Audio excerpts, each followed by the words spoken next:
Well, welcome back. This is John Woodward again, and I am going to continue with yesterday. Yesterday, I introduced to you 15 phrases that fathers and dads can speak into their children, and this also, of course, applies to mothers, and it also applies to wives toward their husbands or husbands toward their wives.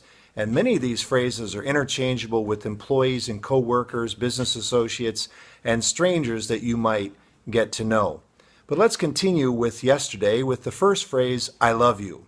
Now, when we're telling our children we love them, what they're getting is this message.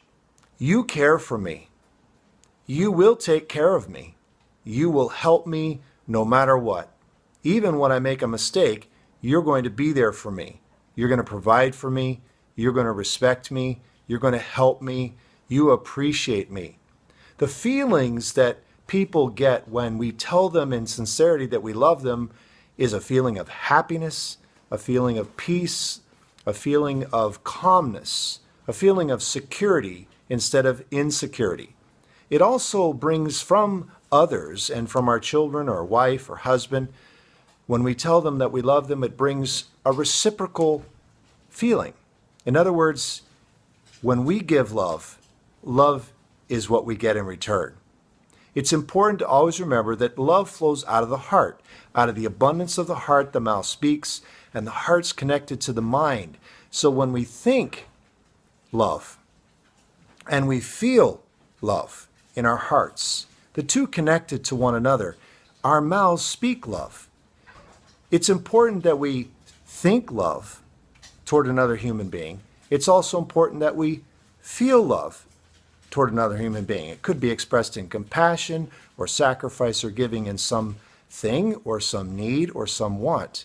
It could just be an expression of kindness toward another individual on the freeway as we're driving, or at a busy street as we're walking by one another, or in an office environment where we're connecting with other people and we're interacting, and maybe there's more of a competitive spirit there than there is a collaborative spirit.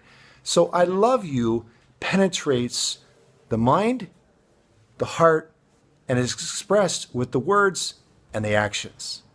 I love you is one of the most powerful phrases mankind has ever known and ever will.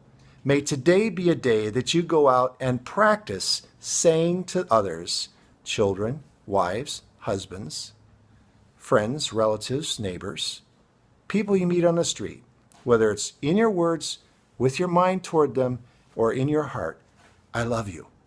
May today be a day when you say, I love you. God bless you. This is John Woodward signing off.